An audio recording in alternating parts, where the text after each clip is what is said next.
Good afternoon, everyone. I'm Nicole Hennessy. I'm Vice President and Director of Communications at the Music Business Association. Welcome to the Music Biz Passport. This is our series of virtual events that allow music professionals to connect with international trendsetters, to learn what does and does not work in international territories, and expose important cross-border collaborations that will make the worldwide industry stronger. Today is our last event in our 2025 series. Check out musicbiz.org, pull down on the events tab to Music Biz Passport, and you can see our recordings. We have featured Japan, China, French hip hop, Brazil, Ghana, Africa, the Nordic music scene, and so much more. Viewing these webinars is free for association members and non-members alike. And we're going to launch the 2026 series in March. So be on the lookout for that. We have some great territories coming up in that series as well. Music Biz also has a slate of other resources that are complementary to the music industry at large. They include the Common Ground webinar series that offers exclusive looks at new tech and services advancing our industry, data from Music Biz trusted research partners, and a seat at the table at roundtable discussions on timely issues. To keep the global music industry up to date on what's hot and what's happening, Music Biz discusses hot button issues with music industry professionals through interviews on its Future of What podcast, as well as op-ed articles and Q&As on its Keeping Tempo blog. Again, if you visit musicbiz.org, you can take advantage of all of these educational resources. I also want to take a moment to talk about our flagship annual event, Music Biz 2026. Our annual conference will take place May 11th through the 14th in Atlanta. The event brings together about 2,000 industry professionals from over 800 companies from 32 countries around the globe.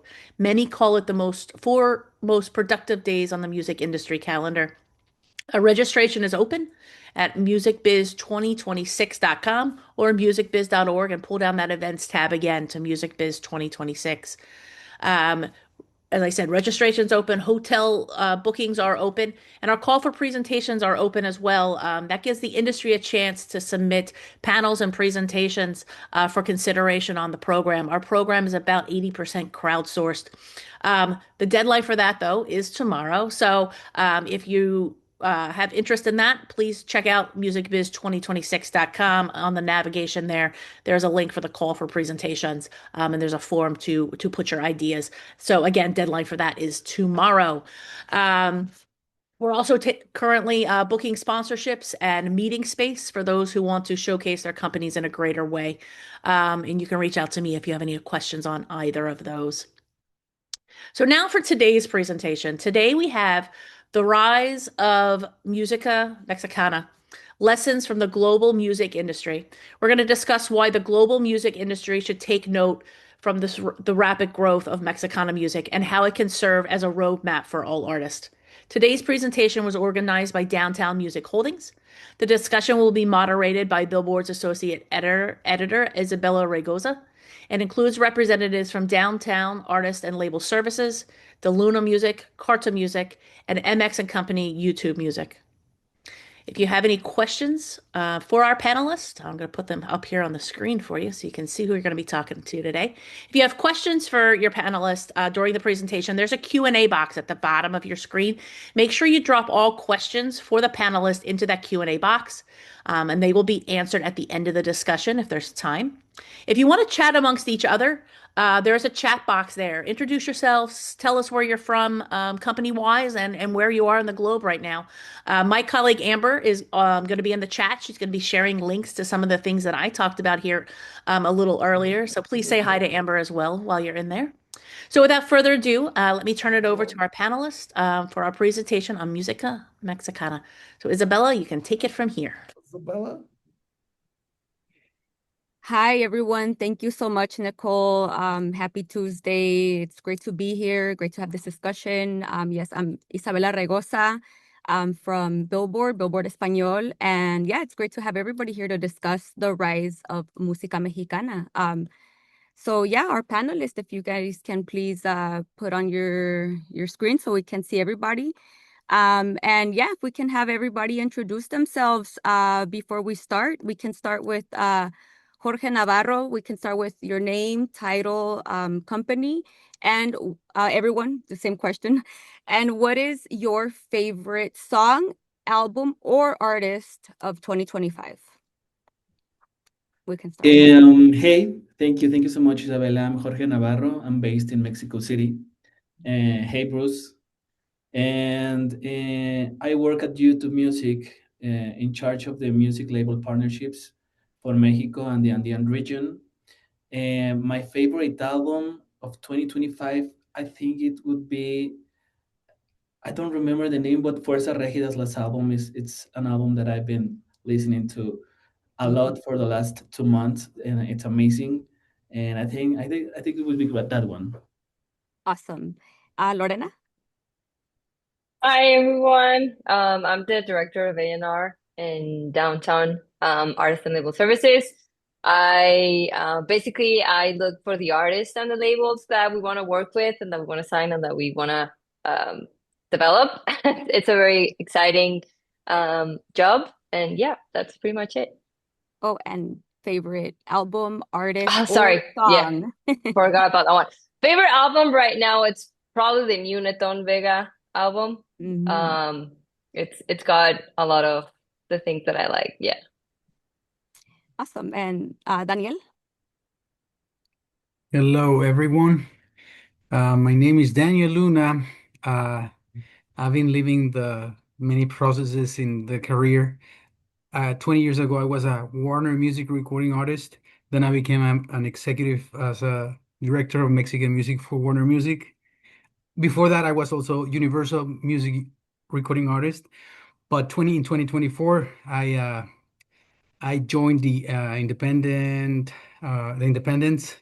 and started my own company. I left Warner for that, and my company's D Luna Music. We have some new artists, other not as new, like Ivy Quintanilla. He's in my label, or this new Juan Frer that I also have. And there's more. I'm not going to be able to mention all of them, but those are the ones that I mean. Specifically, Juan Frer is the one who is going global in some charts, and I'm excited about sharing this with you. My favorite album of 2025, I think, is Junior H. And the reason is because I love when the artist just get out of the uh, comfort zone and come up with something.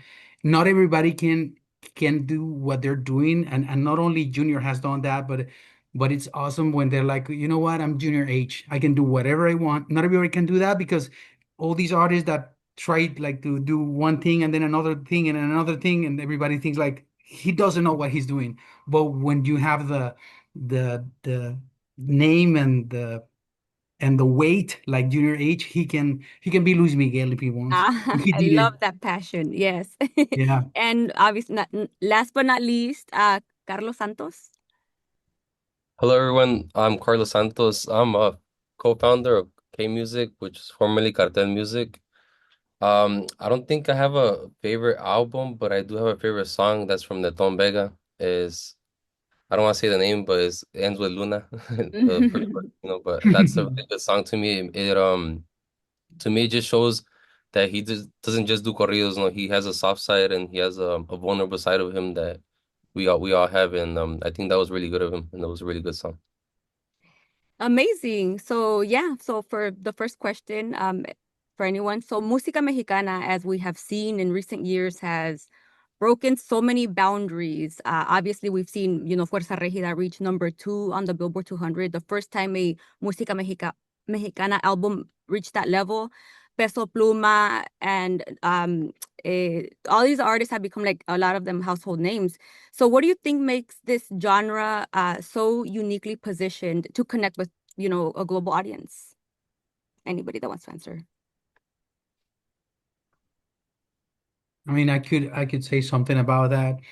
So I want to say about being global, it's one thing, and about being in the global charts is another thing. So I want to separate it, because some artists have been global, top 5 global, and in probably mo most of the country, nobody knows them. but it's the how many streams they get just in Mexico and United States. That's what gets them above all the streams of the world, specifically Mexico City, that is the number one. It's like the capital of the streaming in the world for how many people are there.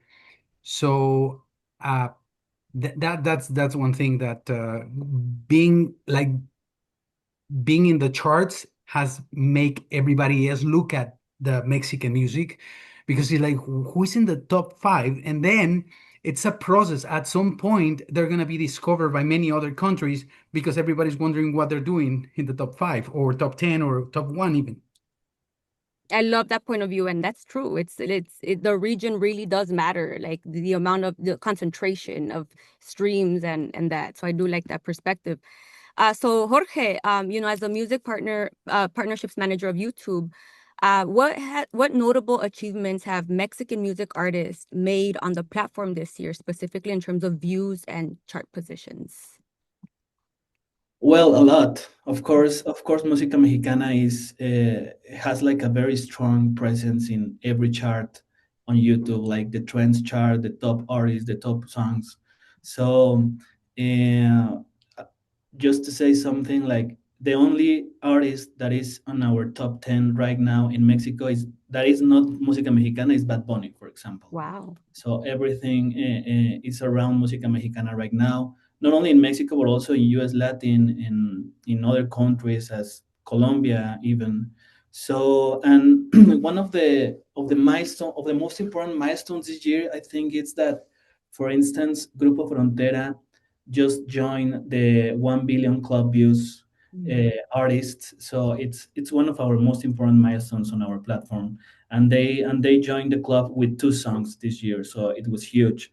Actually, La Adictiva last year they joined the club as well, and they were the first música sinaloense band to join this club, so it was also huge. And I think those are like the most important milestones this year. But of course, Música Mexicana is still growing and still having like this strong presence on all our charts, so that's huge as well. And also just the term Música Mexicana, like I also briefly want to mention for the viewers that might not know, it's such a huge umbrella that consists of so many genres and subgenres. There's, cumbia sonidera, there's ranchera, there's sierreño, son jarocho from Veracruz. So there's so many styles and genres, corridos, obviously, that have been, there's some genres that are more popular, like corridos, for example, but that has seen a resurgence. But, Música Mexicana consists of so many elements. But talking about, these styles, we have seen Música Mexicana artists collaborate across genres. We have seen Bad Bunny performing with Grupo Frontera, obviously. Recently, we saw Travis Barker of Blink-182 playing the drums on stage with Fuerza Regida. What do you, and this is a question for anyone, think of these cross-genre collaborations? Do you think they're necessary in elevating the genre globally? I can jump in on this one. I definitely, I do think so. I think it's both an answer or like a response to the movement and the growth that the genre has been having, not just in Mexico and in the US, but globally. I feel like it's now getting the attention of so many different artists. So it's something that is necessary to continue its global expansion, but I feel like it's also a response from the growth that it already has, right? And I remember the first time that I saw a collaboration like that was with Snoop Dogg and Banda MS, I think it was, right? And when I saw that, I was like, "Oh my God, this is now it's getting real. Now it's starting." Collaborations I think have been a great part of the growth in this genre, and I think the fact that the artists have been open to it and to exploring different genres and to exploring with different artists, that has certainly played a major part on the growth on the genre. And I think if they continue doing that, and if we as an industry continue doing that, we're gonna probably hit some more milestones soon. Totally. I love that Snoop Dogg. I totally forgot about that moment, but that was a big moment. So this is a question for Carlos. So with your label K Music, formerly known as Kartel Music, you've helped propel superstars like Luis R. Conriquez, Tony Aguirre, and others into the global markets. What do you see as the biggest opportunity for Mexican artists to evolve and connect with broader audiences internationally? I feel like collaborating with other genres had a lot to do with that. And it's not just that, because music, it gets influenced from other music, and we learn off of other genres when we collaborate. They learn off of us. And something that we felt that we did right was that we were always consistent. We were always like releasing music with Luis. We even I feel like we gave Downtown a headache sometimes, but that we were just releasing and releasing. There was a month where it was his birthday. His birthday lands on February 29th. So Leap it's year.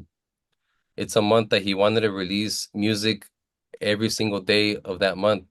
And to us, that was a crazy idea, but it was something that, he believed in that. So we believe in him, and let's just do it. Let's see what happens. And it's just something that we just gotta try. And that helped grow his audience in the way, So that's something that to us, it was, we gotta trust the artists and trust us as a business. Mm-hmm. So, we've all known that like streaming and social media platforms, like YouTube and TikTok and X have played a game-changing role in music and Música Mexicana's rise.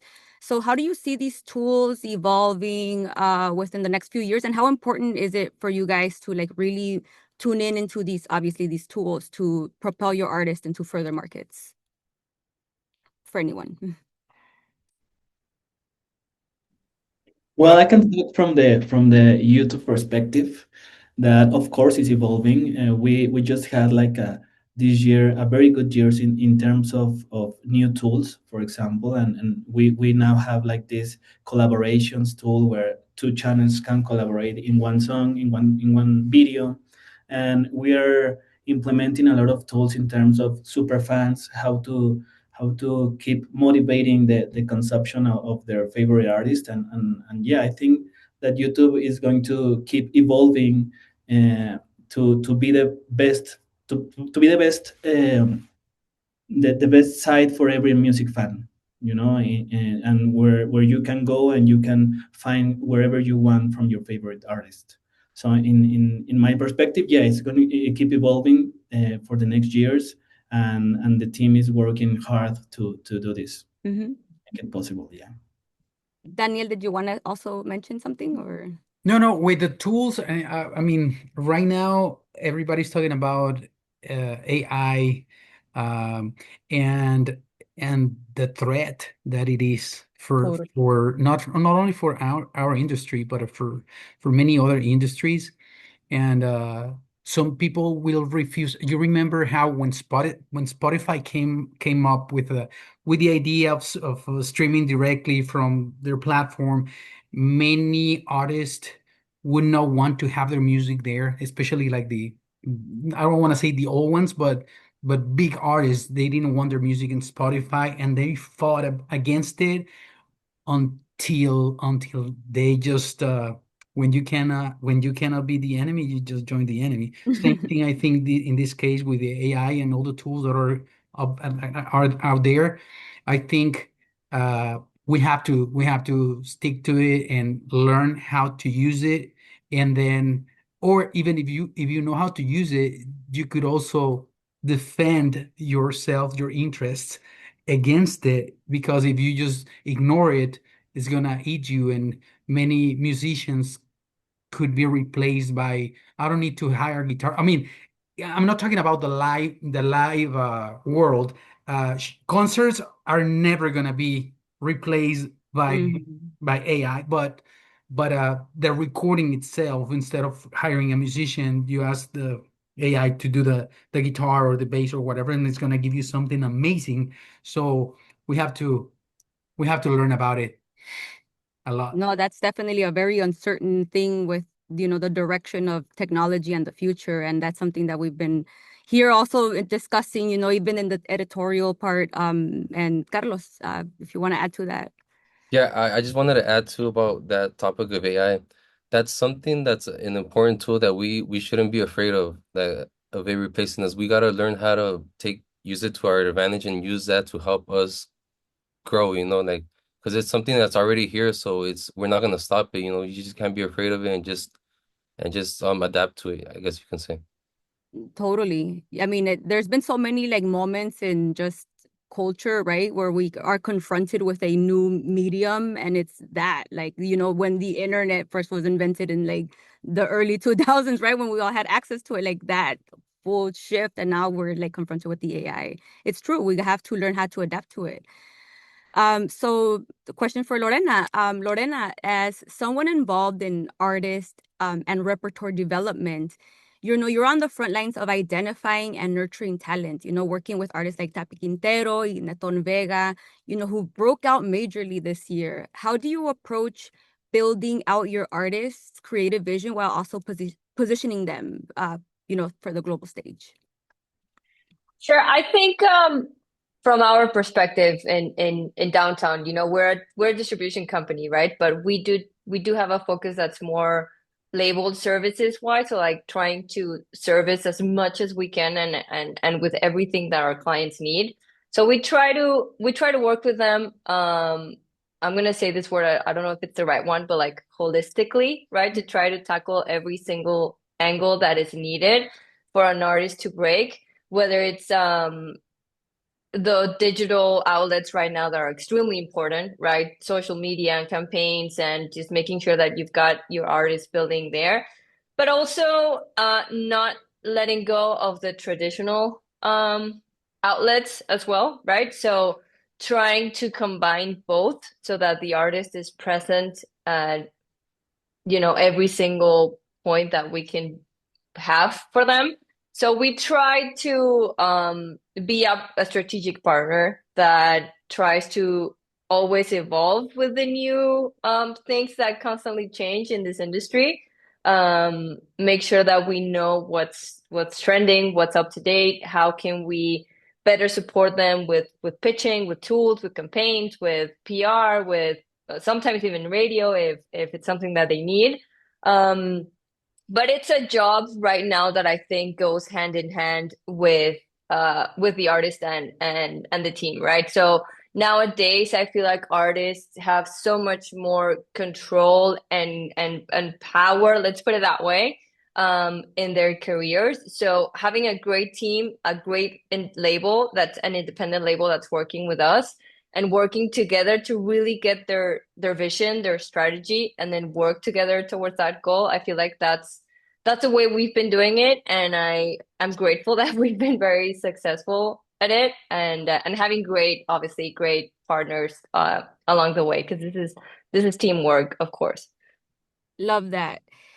So I also wanted to bring up another topic that, we've seen recently within, Musica Mexicana, which have been, the touring and visa challenges that a lot of artists have faced. I've seen cancellations of a lot of events because of visa issues. And that's been a major obstacle for the genre specifically. So in your opinion, like, has this setback been, do you think that this has been a challenge for the genre's continued growth, or like what solutions could the industry explore to possibly help with an issue like this? Okay, I wanted to talk in this one. I didn't know if anybody's going to say something, but I want to say something. And you heard it first, you heard it here, because what I'm going to say is something that I did a research through many contacts, immigration, and so on. So through my company, with Luna Music, I've been the sponsor for visas. Now we did Luna Music only one time, but I had companies before that I was the sponsor. So I was the petitioner, and I got visas for some uh, uh, workers, employees, artists, right? So the way things are going right now, and sometimes people don't understand why they didn't do anything wrong and they lost their work visa. I'm talking about artists. This is how it works. So let's say this is the petitioner. This is the one who gives the visas, right? And he has 4 different artists. Sometimes they provide visas for artists they don't even work with. They just, because they have the power to be a petitioner, they just get paid, or they help and they don't get paid, but they just provide the visa, right? And they don't know that artist. The problem is, like, let's say from the 4 artists that this one provided the the visa, one of them, that 3 of them didn't do anything wrong, but one of them, it's under the same umbrella. So if this one did something wrong, or he was caught with something illegal, or he sang these kind of corridos that everybody is complaining about the government or whatever. If this one loses the visa, immigration looks at who gave it to him, and the other 3 go as well. So we have to, as a petitioners, we have to be very careful who we give the visa to, because if one of the ones you give it, like, the whole family gets affected. So that's and answering your question, the importance of having a work visa for an artist, it's a yes or no. Even I've seen the decisions of big companies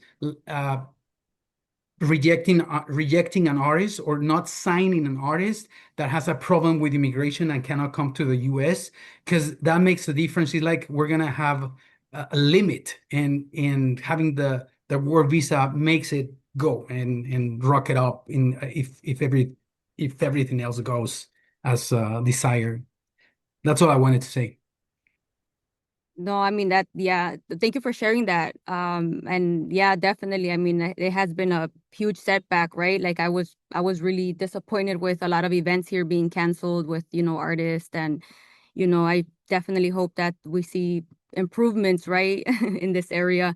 But Daniel, next question is for you. So, you've been working with established stars like Danny Lux, and you mentioned, rising talents like Juan Ferrer, what has been the most exciting thing about developing new artists, and what strategies are you using to make their music resonate with global audiences? So the most exciting to me, it's when you take an artist from scratch, or not from scratch, because sometimes the artist already did 400 songs. Like that's Juan Ferrer's case. He was releasing music since he was 16 years old, and he had, like, before his first hit, he released more than 400 songs, and everybody just sees the last one is like, oh, and being young is like, oh, it was easy, and it wasn't. The process of the 400 songs that nobody even saw or heard. But I think it's super exciting when you can, together with your team, take credit for something that is like, hey, we took him there, and also choosing an artist that actually uh, sees us as the team who took him where he is, because you'll see artists that are like, they think they got there because of them, and it's part of it is because of them, but the team is what makes me get excited about a project. When you get an artist that it's already, like, up, it's like, it's not that fun, because if the artist grows more, then it's not because of you. The artist was huge anywhere, or it was a big artist anyway. But if he goes down, it's your fault. It's not the artist's fault. So it's a huge challenge when you take that, which we have to sometimes take it. But that's the most fun to me, like, take it from scratch until we actually accomplish something big. Amazing. I know, and I've been listening to his music lately, so that's really cool. I know we wrote something about the signing. Yes. Yes, yes. With downtown, that was also, it's part of the success as well. And one of the things that, like, since the artist is like my artist, because I call him, like, I tell him you're mine. Like like I take that like a, I don't know. But the thing is that he lets me put him put the people around him that I think is gonna make him successful, and it's working. So downtown is one of them. I put him with CMN, and that's why he's having concerts, like, in several countries, and so that's how it is. Mhm. So just looking ahead as well, since we're almost, we're in December, are there any new regions where you think Música Mexicana is just beginning to make waves or is primed for even bigger growth? For me, Spain, Anybody? Yeah. Spain it's a process. Spain to me is like a antiques kind of antiques store, like if it was music, because they keep listening music from the 80s. Like you go and you listen to what you hear on the streets, but now you hear Mexican music a lot more. You see Nodal having concerts over there, and I think that's the next country that Música Mexicana uh, will conquer, like for real. A Yeah, ver, of los course, I think, calladitos, a ver. and Jorge. of course, I think that there are some other countries that are going to keep growing, right? Like Central America, for example, or even the Andean region. We've been seeing a lot of growth from Peru, for example, in terms of consumption and in terms of premium users on YouTube, etc. So, of course, Colombia is going to be very important as well as they're been for the last years. So I think we have to keep an eye on those countries as well. Lorena, Carlos. Yeah, I was in Costa Rica not too long ago, and I was very surprised because I was there and I was just walking down the streets and I was listening like at the stores they had Nodal, Peso Pluma, they had like Fuerza Régida, they had so much música mexicana playing in Costa Rica, and I think that it's very like slowly but surely getting into those countries.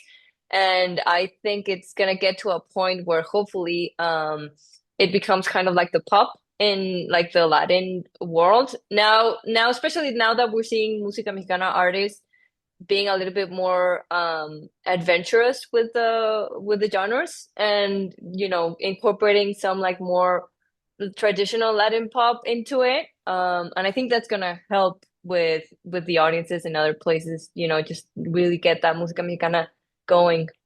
Yeah, igual, I feel like Colombia, we're already there, but it still has room to grow, and that's something that I feel like Colombia is going to be a big market for us. And like Luis right now, he has a show this Thursday in El Salvador, so that's something too that we have to be open to all these countries. We can't just stick to just Mexico or the United States because music is really growing so fast that we just gotta adapt to it. So if you could predict one trend of Música Mexicana for 2026 or, predict the future for the genre in general, what would you say that would be? Tendencias. I think right now it's very difficult to predict something in music, but I don't know. I think people, as Lorena said before, I think the genre is gonna keep collaborating with with other genres and with artists from other genres, and I think it's completely necessary because if the genre wants to be like a global genre, they have to collaborate not only with I don't know. For example, I remember Gabito collaborating with Ana Castela from Brazil. That it was amazing, and it opened like new markets, and it was really interesting. I think they have to keep doing that, and they have to not only because they have to evolve in so many different ways, not only in music but also the way they manage their careers, the way the agreements already evolved. The agreements they already start signing right now are not the same from 10 years ago. So I think it's all about how they adapt to the music business per se, you know. I also do want to just remind the viewers that you can drop your questions down on the chat. If you want to ask any questions, we can definitely discuss them here.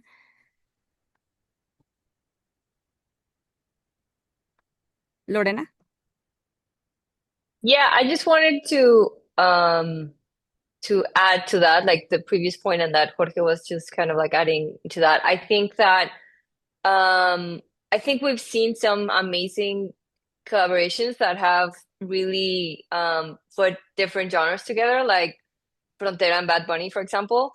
And we're seeing now a lot in Mexico. We're seeing like EDM, or we've been seeing already like EDM with corridos on top, and that has really also been very successful over here and in the US. So I think that probably the trend for next year, it's impossible to like be accurate on this, right? But that's what I said. But I think we're gonna see a lot more of genres being combined and being a little bit more easier to digest to like the ear that's not familiar with Música Mexicana, right? Because if you have someone from Europe and then you play a traditional like banda song, it's gonna be difficult for them to like get through it, right? But I feel like the new generations of artists have been very good at combining more traditional poppy sounds that are really good for the audiences in other countries to listen to, right? So I feel like next year some artists will continue doing that and will continue to do it even more. And we're probably going to be seeing a lot more of different genres being thrown into the mix of música mexicana. Daniel? So with when Jorge was saying it about how they handle their career, the artist, that's unfortunately there's not a lot of options to actually get the right people. Like there's not a lot of people in this industry, and going with the right team to actually make a career out of the artist, that's super difficult.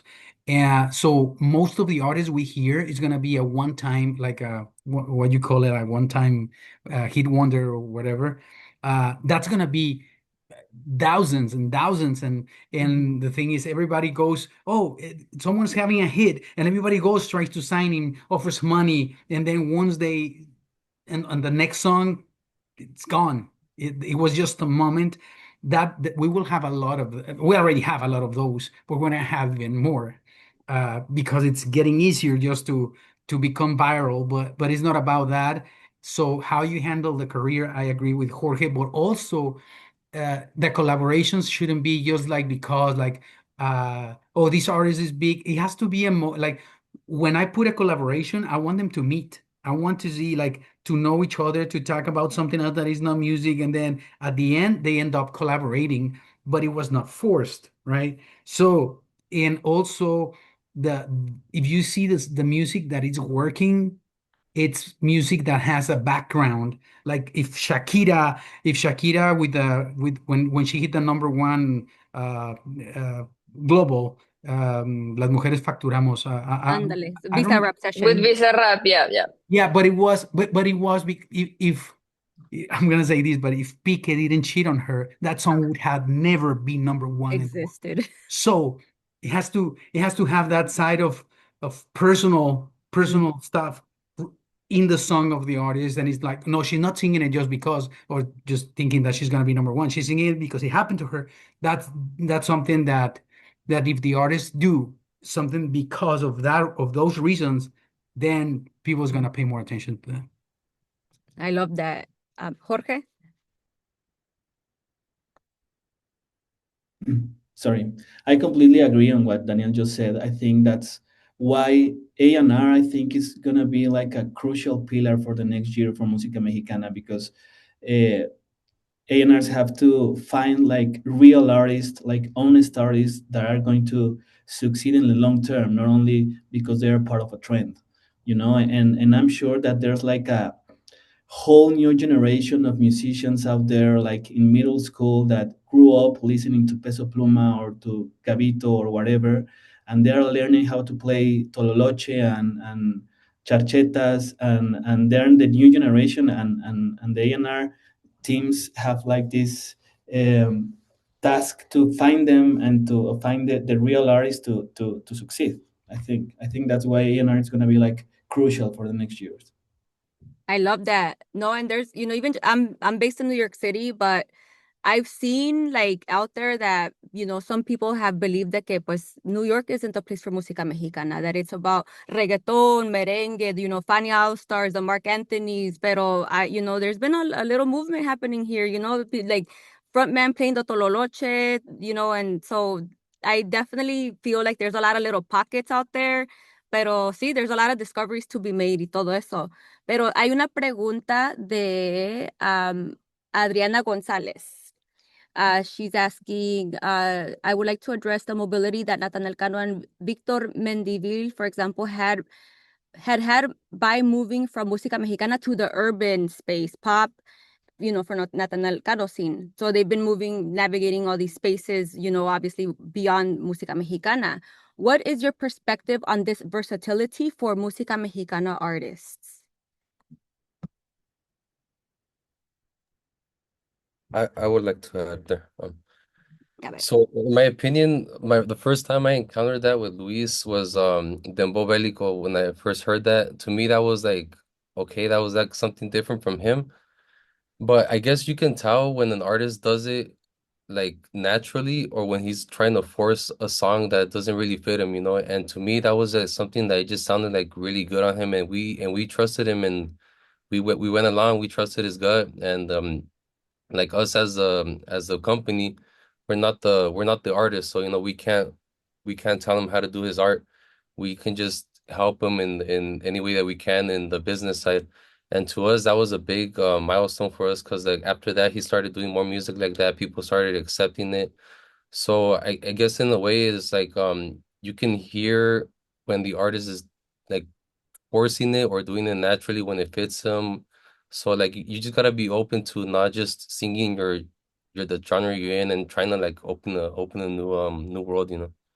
That's always risky for an artist, no? Like really entering a whole new space that they've never done, like a dembow, or a merengue. And if it feels authentic, if it feels genuine, or if it feels like you're trying to jump on a trend, no? Yeah. Lorena? Yeah, just adding to that, I think Carlos is completely right. I think that really depends on artistically what the artist has inside of him. And if it's something that is genuine, then it will connect with people because the audience knows when something is like real, when something is genuine and when an artist is doing it because he really wants to. And it's something that the music industry itself can't really control, right? The audience decides if they like it or if they don't like it. So I think Victor Mendívil, for example, and some other artists that have been moving into those type of genres, when it's natural to them, it's gonna work. And I would say that's probably the best advice that someone can give to an artist. If it's natural to you and it's something that it really comes out from you, then go for it. But if you're trying to just follow a trend, then maybe not, you know? Totally. Y aquí tenemos una pregunta from Jorge Martinez, and this question is for Daniel, and it's in Spanish, so I'm gonna read it in Spanish. ¿Qué sigue después de una producción de álbum o sencillo? D-Run? Okay. So first off, if you're not a big artist, if you don't have your audience clear, I would say enough fans, don't release an album. An album is for those who have an audience waiting, like dying to hear the album. Because if you're in the growing process, if you release an album with 12 songs, you pretty much just wasted 11 of them. And the people nowadays, they want more and more and more. And you're gonna take a lot of time to record a whole album and release it in one single day. The next week or in the next month, that album, it's old. They show me more, give me more, because that album is old. And then you're not gonna have that cost money, what like the album and the efforts and everything, and they're gonna consider it old very, very soon. If you're not that big that big artist, go single by single as soon as like I would say release one song every, just like I think Carlos said, someone, one of the artists wanted to release one song each day. I wouldn't say like that, but maybe every 2 weeks or once every one song every four weeks, and then you feed the your audience, and you're also learning, hey, which one they like most, and then you have to pay attention to what, and look at the charts, look at your Spotify for artists, look at your YouTube for like YouTube tools to see what's working the best for you. And then once you have that process, once you know what the artists like the most, then make an album, not at the beginning. So en español, no, si no eres un artista grande de números y que tienes muchos fans, no hagas un álbum, vete canción por canción cada 2 semanas. Carlos? Yes, I just wanted to add to that. I totally agree with Daniel. That's a really important point. So what happened with us was that when that idea came to us was that I read something on the Billboard magazine of an artist saying that he started seeing his numbers grow when he started being consistent, releasing every 2 weeks. So that to us was like a big like point, and we started doing that, and that was something that we just had so much music, so it was easy for us, and it helped Luis's growth like a lot. And Oh, wow. but what Daniel is saying, like if you're not a big artist right now, it would be a better idea to just be consistent, release every 2 weeks, don't stop it, and just once you get to a certain point, then release an EP or an album that people are already waiting for you. No, that's a valid point because I'm just thinking about Bad Bunny releasing an album on leap year, then on Christmas, then on like Mother's Day, like really specific like holidays. Like it became like this holiday to, so like these strategies, no? Like every artist has a very unique approach to like the cadence of releasing material. Um, so this is a question from Belem, which is a great question. Just before I read it, I recently met an artist from La República Dominicana who's been doing música mexicana. And I thought that was really interesting. So this is related to that because what advice would you give to individuals looking to work mainly in the música mexicana space? With boundaries like if there's a political climate or a geographical location. So what advice would you give within that context of artists trying to enter the música mexicana?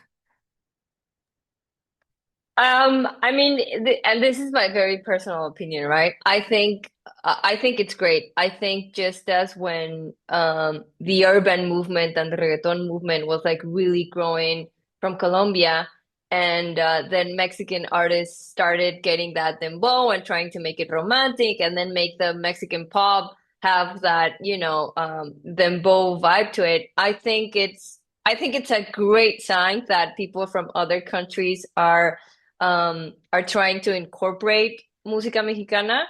And I would say my advice would be literally the same as before. If it's natural and if it's honest and if it's genuine to you and it's not just because you want to hop on that trend of música mexicana, then it's great and it's awesome that they want to do it. But if it's not genuine, then it's probably not gonna connect or like really transcend into like the música mexicana space, you know? And you just made me think about how, obviously reggaeton was invented in Puerto Rico and it, had a big moment in New York. And, obviously it transcended to so many different countries. Like there's reggaeton mexa, which is its own Yeah, really specifically yeah, unique style. So yeah. even just jumping on that point, do you foresee música mexicana kind of having some kind of other ownership in a different country where it becomes like a whole different genre there? A ver, Daniel. No, I was smiling because if I was a girl, I would be Lorena Cabral. She was saying it was like I was listening to myself when she was saying that. I was gonna say what she said about Colombia. I was gonna say exactly the same example. Like, don't do it if you do it because money's there, then it's not gonna work. You don't do it because it's money. You have to do it because there's passion for that because you're liking it, right? And about the taking ownership, everybody's welcome. Like music. I wouldn't say music belongs to. I like, no, this is Mexican music. Only Mexicans should do it, make it. No, I think everybody's welcome. Just like you know how big is Maná, right? And I had this funny thing when I was working at Warner. I was in charge of Mana in US. And but when I became the director of the Mexican music, I told them, guys, I'm only gonna do Mexican music now. But I was saying bye to them, and they said, there's nothing more Mexican than Mana. And I'm like, yeah, like they consider their music Mexican music.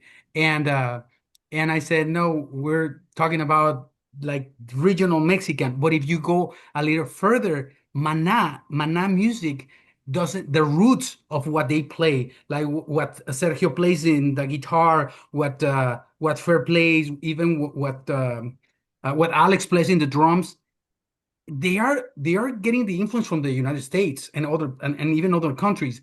That's that music comes from somewhere else, and then they make it their own. And but it's the same with Mexican music. Some other countries are gonna take elements and they're gonna make their own. So they're welcome No, too. totally. Totally. I think, Jorge, were you gonna add something or? Yeah, that I think that it's already happening in Colombia. There are so many artists that are like trying to emulate like the música mexicana with their música popular. So I think it's already happening. I think Ándale, it's gonna, that's valid. Yeah, música yeah, popular, exactly. and that's gonna. There's I think that there are gonna be other countries that want to replicate that. I know some Colombian artists are already living in Mexico to get the like the correct sound and the correct producers and musicians of música mexicana. So I think yeah, it's gonna happen and it's happening right now. This is another subject that I wanted to cover because in Billboard, we still have our regional Mexican music charts. Like they've been called that for like decades and decades and decades. They haven't been named, but there's been a lot of other conversations where people are dropping the regional because it's now a global genre, it's a global sound, so it's not so regional anymore. And you made me think of that, Daniel, with the Mana example, how they're borrowing influences from different spaces. Obviously, we hear La Música Mexicana that's, kind of entering other spaces. But what are your thoughts on, the term regional, first of all? This is for anybody that wants to answer.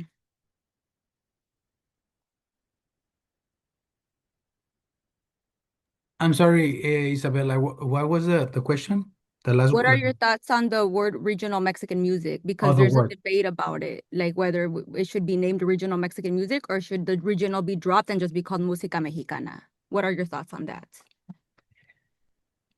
Regional Mexican is always going to be there. It's the history of it. You cannot get rid of regional Mexican just because we want to call it differently. At some point, everybody said, no, we're not regional, we're international. And you can call it whatever you want, and it still can be global, international, whatever. But I don't think we can get rid of of the word regional Mexican, because it's where it comes from. Like where you were born is like a citizenship. Mm. Well, guys, I think we're coming to an end. I don't know if anybody else has any last questions or anything else that you guys want to add. Even just what are some of the projects that you individually are working on? I would definitely love to hear that. And what are you most excited about for next year? Lorena? Um, what I'm most excited about for next year. I feel like I'm excited for a lot of stuff. I think, as we've been saying, I'm excited to see what the artists come up with on the music scene. I feel like this year has been so creative for so many of them, and like jumping into different genres and then combining some other genres. So I feel like I want to see what the new generation comes with. Um next year. I feel like it was so exciting with the new generation with like Nathan, Peso, and Junior H, and all of them started like doing that movement on Los Tumbados. So I feel like maybe next year or maybe 2027, we're gonna start to see a new movement of the new generation, a very young generation. So I'm excited to see that. Awesome. Yeah, well, in from the YouTube perspective, we're very excited because this year we did our first YouTube Music Night in Mexico City. It was the first YouTube Music Night here. So it was with Eden Munoz. Actually, we had a very successful event, and we're very excited because we want to replicate that next year, and hopefully supporting Musica Mexicana acts and artists. So we're very happy about that, and we also want to replicate it in other countries. So I think that's one of the projects that I'm really excited about for next year. Awesome. A ver, ¿quién? Um, s- Carlos.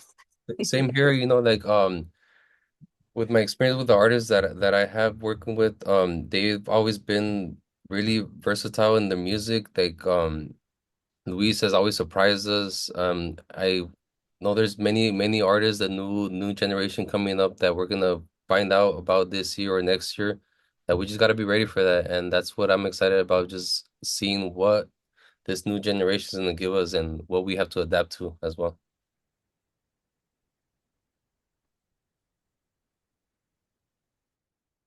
Okay, I was unmuting myself. And for me, for next year, I think there's gonna be a lot of challenges, industry wise, and with the actual artist, and with the industry is gonna, to me, and it's not that I want to sound like pessimistic, but the challenges are coming. Um, Many people, it's been let go, and you see that from all these big companies, like sometimes 1,000 people let go, and it's because the reason why most of those employees were there was to actually develop artists, but they don't have the time. It takes too long to develop an artist, and it's just better. Even I've heard this many times from top executives. They say, let it grow more. We don't care if we buy it more expensive later. And because of that reason, all these jobs that are of the creative people, and the ones who do the marketing, and the ones who do that, it's gonna be like they have to figure out a way uh, of what to do, or where to do what they know to do, because the same way we fought with piracy before, we're gonna have a revolution next year also because of the AI. So, but it's not gonna be good. I mean, it's not gonna be very nice, but we can do it. And also teaming up, doing things, collaborations here and there. Not only the artists collaborating, but companies, all like so I lost the word, but colleagues, like working in between colleagues, and exchanging ideas. This kind of opportunity we have right now to share ideas. We have to do this more often, and things are gonna come up, like you're turning a switch with what you hear from others, and that changes your plan for good. So that's it. Pues muchísimas gracias, everybody, for sharing your insights. Jorge, Daniel, Carlos, Lorena, and Music Biz. Thank you so much for, having this rich conversation. And yeah, I'm definitely looking forward to continuing to see the genre, continue to thrive. And yeah, hasta la próxima. Muchas gracias. Gracias. Thank you all Thank for you sharing your all. expertise today. Gracias. I greatly appreciate it. And to everybody attending and watching today, thank you for being here. To all of you, have a great holiday season, and we will see you back here on our Music Biz virtual events in 2026. Take care. Amazing. Bye. Thank you all. Thank Bye-bye. you. Bye. Thank you.